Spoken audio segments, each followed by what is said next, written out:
बाक्सा जिल्लानि मसलफ्राव इउपिपिएल दलनि गेदेरथार जयनिं हाबाफारि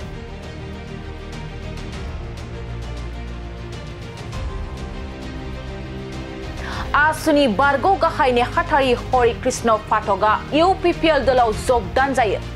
बाक्सा जिल्लानि मसलफ्राव दिनै इउपिपिएल दलनि मोनसे गेदेरथार जयनिं हाबाफारि जानानै थाङो।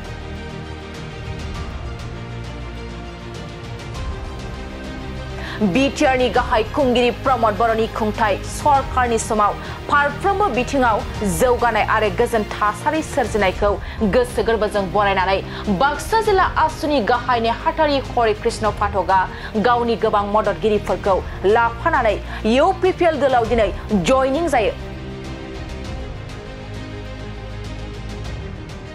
बेजों लोगोसे बिपिएफ आरो गुबुन गुबुन दलनि सा 200निबो बांसिन सुबुंफ्रा दिनै मावफुं सोद्रोमा राकेश ब्रह्म आरो धनन्जय बसुमतारीनि जथाय नुजाथिनायाव इउपिपिएल दलाव जयनिं जायो आरो हरिकृष्ण पाठकआ इउपिपिएल दलाव जगदान जाखांनायनि उनाव खौरांगिरिनि सिगाङाव प्रमद बर' बिथाङा आथिखालाव फारफ्रोमबो बिथिङाव गोख्रों खामानि मावबोदों आरो मोनफ्रोमबो हारि माहारिनि थाखाय खामानि मावबोदों होननानै बुंथिदों। बेनि अनगायैबो बिथाङा राजखान्थि फोथाराव थानानै रायजो राजाफोरनि थाखाय खामानि मावलांनो थाखाय दिनै इउपिपिएल दलाव जयनिं जाबाय होननानै बुंथिदों।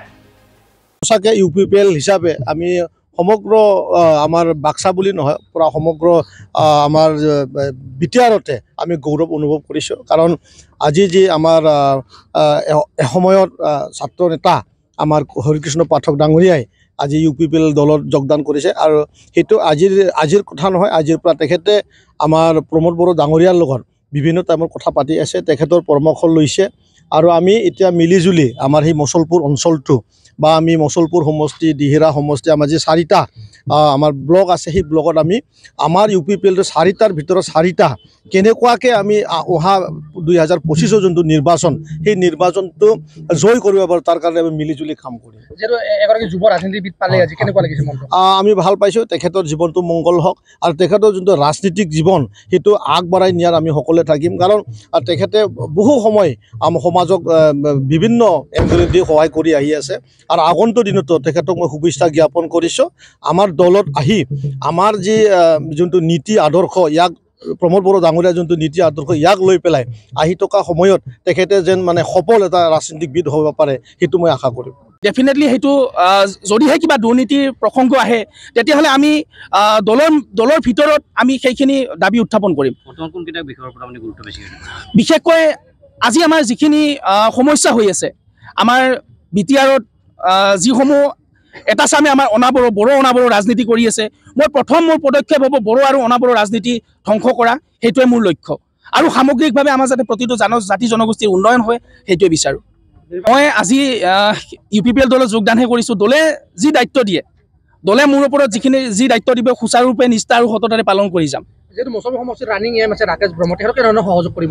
আজি চাব আমাৰ ছাৰ লগত আছে মুছলপুৰৰ সন্মানীয় MCLA তথা আমাৰ বিটিআৰৰ কাৰ্যবাহী সদস্য ৰাকেশ ব্ৰহ্ম ছাৰ।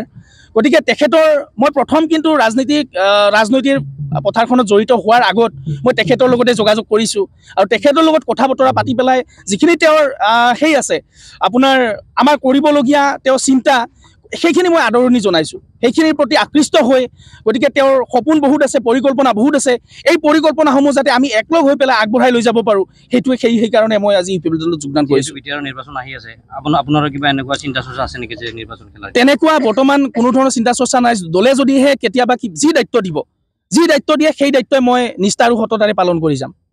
প্ৰথমতে অসমবাসী ৰাইজৰ আশীৰ্বাদ বিচাৰিছোঁ। আজি দীৰ্ঘকাল ছাত্ৰ সন্থাৰ মজিয়াত থাকিলোঁ।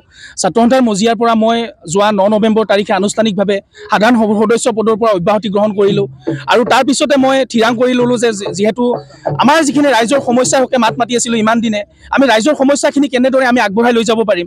গতিকে মূলতঃ আমাৰ সমগ্ৰ বিটিআৰ অঞ্চলৰ যি প্ৰমোদ বড়োৰ নেতৃত্বাধীন সন্মানীয় যিখন বিটিআৰ চৰকাৰ এই চৰকাৰখনে আজি দেখিছোঁ হত্যা হিংসাকে ধৰি বহুখিনি ৰোধ কৰিবলৈ সক্ষম হৈছে।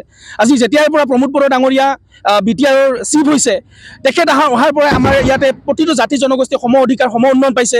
গতিকে ৰাইজে আঁকোৱালি লৈছে ইউপিপিএল দলক। গতিকে সেয়েহে মই ইউপিপিএল দলত আজি আনুষ্ঠানিকভাৱে যোগদান কৰিম। আজি চাব বিভিন্ন ধৰণৰ ৰাজনৈতিক দল থাকিলেও আমাৰ ইয়াতে যিসমূহ আগতে যিসমূহ ৰাজনৈতিক দল আছিলে গতিকে ইয়াত UPPLৰ বাহিৰে কোনো বিকল্প নাই মই ভাবিছোঁ। আৰু মই যেতিয়া ৰাজনৈতিক পথাৰখনত জড়িত হৈছোঁ প্ৰতিখন আমাৰ গাঁৱতে মই তেওঁলোকৰ পৰামৰ্শ লৈছোঁ যে মই কেনেদৰে আগবঢ়াটো আপোনালোকে বিচাৰে, কেনেদৰে আগবাঢ়িলে আপোনালোকে মোক হৰে কৃষ্ণ পাঠক হিচাপে ছাত্ৰ সন্থাৰ মজিয়াত থাকোঁতে যিখিনি মৰম দিছিলে সেই মৰমখিনি অটুট থাকিব। তাৰপিছত সকলোৰে পৰামৰ্শ লৈ মই আজি UPPL দলত যোগদান কৰিছোঁ।